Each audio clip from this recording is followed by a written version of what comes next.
Moi, je vais vous présenter quelque chose qui va vous faire grincer, mais c'est comme ça. C'est qui publie en fait en sciences infirmières dans le monde, en France, parce que finalement, vous savez très bien que le métier scientifique, il est analysé par les publications. C'est comme ça pour tout le monde, pour les médecins, pour les chercheurs biologistes, etc. Et donc, j'ai refait la même analyse pour les infirmières. Alors, j'ai utilisé plusieurs systèmes. Clarivate Analytics, qui est le système actuellement, on va dire, relativement connu, c'est la base, hein, c'est Web of Knowledge, en fait, qui collecte toutes les données de publication.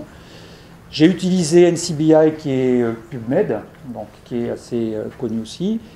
Et puis, j'ai utilisé quelque chose qui est un peu plus récent, qui s'appelle ExpertScape, qui est une base de données se basant sur les publications et qui est censé... alors, toutes ces bases de données, bien entendu, c'est comparatif. Donc, sur la comparaison, c'est fiable. Maintenant, quand on regarde dans un niveau de définition un petit peu plus bas, vous verrez que de temps en temps, il faut quand même un peu se méfier qu'il y a des ajustements à la marge à faire. Alors, la première chose dont je vais partir sur la recherche infirmière, et j'ai trouvé, en cherchant, des choses assez intéressantes que l'on pourra discuter tout à l'heure dans le débat. Et j'ai trouvé ce petit bout de texte. Diplômé depuis 15 ans maintenant, cet infirmier toulousain n'a eu cesse de enrichir ses compétences de professionnel de santé, mais pas que, formateur, mais surtout chercheur de diplôme universitaire en master. Il se dirige maintenant vers une thèse en psychologie cognitive. Il nous raconte son parcours, sa quête pour parvenir, notamment, et c'est bien plus important, à financer son doctorat. Voilà. Sa punacité l'a emporté en 2022, il soutiendra sa thèse. J'ai trouvé ça assez intéressant, et ce que j'ai trouvé aussi intéressant, c'est un mot qui a été publié alors en 2010, et moi je n'ai pas trouvé d'autre chose, mais probablement qu'on va avoir d'autres données un petit peu dans la suite de cette journée, qui a été publié par Liliana Jovic, qui dit « Mais de là à savoir combien sont les infirmières titulaires d'un doctorat ou doctorantes, nous n'en sommes pas là. » Et donc j'ai regardé quand même, c'est les seules données que j'ai essayé de trouver, c'est-à-dire essayer de faire un peu le point sur qui est doctorant, qui est docteur chez les infirmières, et non pas en sciences infirmières, c'est chez les infirmières, tous les docteurs, les PhD finalement infirmières, et j'ai eu beaucoup de difficultés. Alors quand même, je suis parti sur la seule source que j'ai trouvée, qui est celle-ci, et qui date de 2010. D'accord ? Moi, je n'ai pas trouvé d'autres sources, donc si on pourra en reparler après, mais j'ai trouvé de 2010 donc cette recherche qui avait été faite, et donc sur lequel on a déjà un certain nombre de choses, mais voilà, on est en 2019, d'accord, 9 ans plus tard. Ce qu'on voit, c'est qu'à l'époque, donc, il y avait déjà des gens qui étaient dans un circuit effectivement de PhD, il y avait déjà des PhD et puis des gens en circuit de PhD, donc des doctorants, vous voyez, dans une trentaine au total. Et on voyait déjà là que vraiment la profession qui était, on va dire, le plus dans la branche, c'était les cadres de santé, hein, et on verra d'ailleurs que ces cadres de santé, finalement, c'est ceux qui sont dans la position peut-être la plus facile, entre guillemets, si ça peut être facile, pour pouvoir faire des études de doctorat à l'époque. D'accord ? À l'époque. Et puis on voit effectivement que ça, c'est les infirmières titulaires d'un doctorat selon leur fonction. On voit que dans leur fonction, finalement, là aussi, c'est plutôt effectivement les cadres de santé. C'est peut-être la période finalement qui est la plus faste pour faire un PhD. Alors vous savez très bien qu'en médecine, c'est le contraire, on les fait très très tôt les PhD. On les fait pratiquement dans le cursus de l'école de médecine. D'où elles viennent ces infirmières qui font des doctorats. Donc on voit effectivement essentiellement quand même de la formation. Alors on va voir que quand même c'est surtout là-dedans que le vivier actuel se trouve. Donc c'est des infirmières qui sont dans le domaine de la formation, un petit peu dans le domaine de la recherche. Et puis, bien entendu, c'est essentiellement des gens qui travaillent dans le public et non pas dans le privé, parce que j'imagine que dans le privé, c'est un peu plus compliqué de s'investir dans une thèse quand on travaille dans le privé. Le niveau, ça dépend des doctorants et des doctorantes. Avant, il y avait plus de DEA parce que le DEA s'est transformé, et après en master, donc maintenant il y a plus de master. Mais globalement, elles ont un parcours qui est un parcours PhD, donc normal.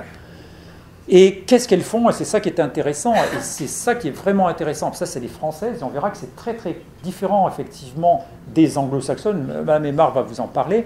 Mais on voit qu'en anthropologie, il y a un doctorat, d'accord? En biologie, il y en a eu 2, très très peu, et pratiquement l'ensemble des doctorants et doctorantes en sciences infirmières font effectivement des sciences de l'éducation. C'est vraiment là le vivier, finalement, le vivier des chercheuses, on va dire PhD en France, c'est les sciences de l'éducation. Alors je me suis amusé en recherchant là dans source PubMed, en essayant de regarder, alors ça aussi il y a des biais, parce que je suis allé rechercher qui mettait dans leur papier, donc Registered Nurse, PhD, MD. Alors les MD, je les ai divisés par 10, parce que la quantité de MD est très très importante, et c'est aussi parce que les MD publient aussi beaucoup dans des journaux où ils sont très nombreux à publier, dans des grandes séries, des grandes cohortes. Alors quand vous avez un papier dans lequel il y a 40 personnes, c'est sûr qu'artificiellement, ça gonfle les chiffres. D'accord? Donc le MD, il faut quand même faire un peu attention. Ce que l'on voit de toute façon chez les MD, les PhD, les nurses PhD et les nurses tout court, c'est qu'il y a une progression qui est à peu près similaire en fait, donc de papiers qui paraissent dans la littérature, même si les niveaux sont différents, la progression est relativement importante. Et ce que l'on voit très bien ici, et ça c'est vrai pour toutes les catégories, c'est qu'il y a une cassure en 2013. Donc il y a une progression, on voit, qui est relativement lente, même si les MD sont au-dessus, mais en 2013, la courbe tombe, vraiment monte, et on voit que la progression des PhD, ce sont les biologistes, enfin les scientifiques purs, quoi, hein. Les MD PhD, c'est les docteurs scientifiques, les nurses PhD, c'est les nurses scientifiques, les nurses, c'est les nurses. Et donc on voit quand même que, de toute façon, dans tous les groupes, il y a une cassure en 2013, et donc on voit qu'il y a une accélération des publications internationales en nombre chez toutes les catégories. Là, j'ai essayé de repartir sur les journaux de recherche, donc des journaux nurses qui sont étiquetés nurses, c'est-à-dire celles dans lesquelles les nurses publient en général. Ça, c'est les journaux en nombre, on va dire en nombre de papiers, d'articles. Et donc, vous voyez que les grands journaux, le grand journal, effectivement, c'est le Journal of Clinical Nursing. Après, il y a l'American Journal of Nursing. Il y a un certain nombre, effectivement, de journaux qui sont très importants. Ce n'est pas parce qu'ils ont beaucoup d'articles qu'ils sont très réputés en termes de citations. Et quand on regarde les citations de ces journaux, eh bien, c'est plus le Clinical Nursing qui est en premier, mais c'est le Journal of Nursing Scholarship qui est le mieux coté, c'est-à-dire le mieux cité finalement parmi les journaux de nurses. Il y a le European Journal of Cancer Care. Vous verrez que ça fait partie des journaux qui sont vraiment très très cités, mais vous voyez que l'impact factor des journaux de nursing est de 1,6. Attention, ça aussi, il faut l'interpréter. L'impact factor, c'est le nombre de fois où sont cités les journaux. Mais si vous avez 10 fois moins de nurses que de médecins, bien entendu, vous avez 10 fois plus d'impact factor dans les journaux médicaux parce qu'ils sont plus cités, parce qu'ils sont plus nombreux. Donc il faut prendre ça un petit peu à la pincette, mais c'est l'état des lieux actuel. Là, c'est beaucoup plus intéressant et c'est là que ça fait mal. Qui publie en nursing science dans le monde, en nombre de documents? Bien entendu, le premier, c'est les USA. Vous verrez que de toute façon, les USA sont toujours devant. D'accord ? En deuxième, vous avez quelque chose de très intéressant. Alors, si on considère que England, ça fait partie des United Kingdoms, ce qui est probable quand même, c'est vraisemblablement le deuxième pays. Après, vous avez l'Australie, qui publie énormément en sciences infirmières. Et puis après, vous avez dans les pays, alors le Brésil, le Canada, la Suède, South Korea, Taïwan, je suis content parce qu'il y a une Taïwanaise ici, Taïwan, la Turquie, la Hollande, etc., etc., etc., etc., etc., etc., etc., etc., et vous allez jusqu'à la Belgique, mais vous n'avez pas la France. La France. La France est après l'Iran. C'est remarquable, c'est absolument incroyable. D'accord ? Donc ce qui montre, on va dire, voilà, la vraie problématique française. On est très, très, très, très loin. Et donc quand on regarde, alors pour se faire un peu mousser, on va réduire la fourchette, on va rester en Europe déjà. Alors quand on est en Europe, effectivement, on est 16e. Mais regardez la différence. Si vous mettez le Royaume-Uni avec l'Angleterre, D'accord? Par rapport à la France, 331 articles en France. D'accord? On est explosé, quoi. On est out of non, voilà. Donc en fait, en France, finalement, on se retrouve 36e dans le monde, d'accord, en termes de publication. Donc il y a des choses à faire. Alors quand on regarde où publient les infirmières et infirmières en France, où est-ce qu'ils publient? Dans Recherche en soins infirmiers. Ça c'est leur journal, Recherche en soins infirmiers.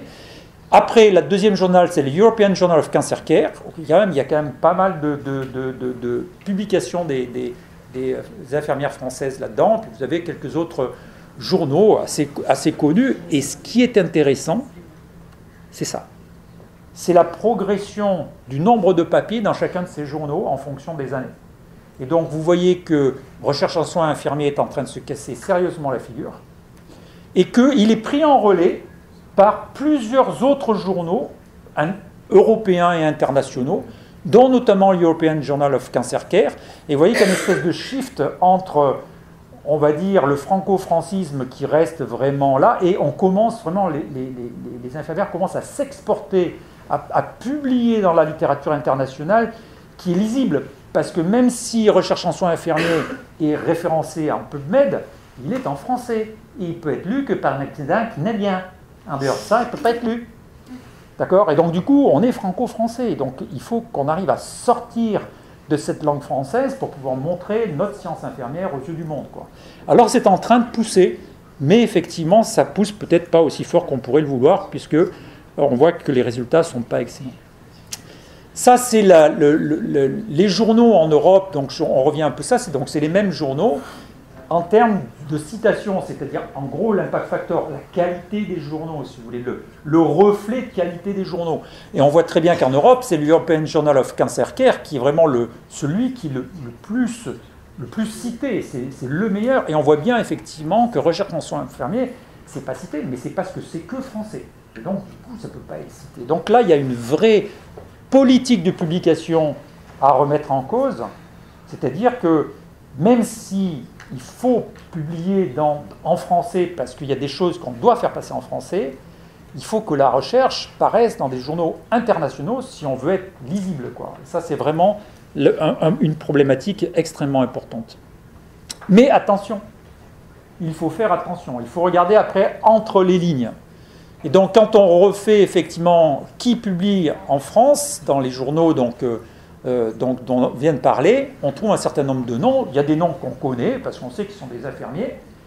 Puis il y a des noms qu'on ne connaît pas très très bien. Alors moi, je me suis amusé un peu à chercher qui c'est qui était là. Eh bien, Anne Bredard, qui est représentée là, elle est psychologue. Et elle publie beaucoup, effectivement, dans les journaux d'infirmiers. Mais elle n'est pas infirmière, elle est psychologue. D'accord ? On voit Evelyne Fouquereau, qui elle aussi est psychologue. D'accord ?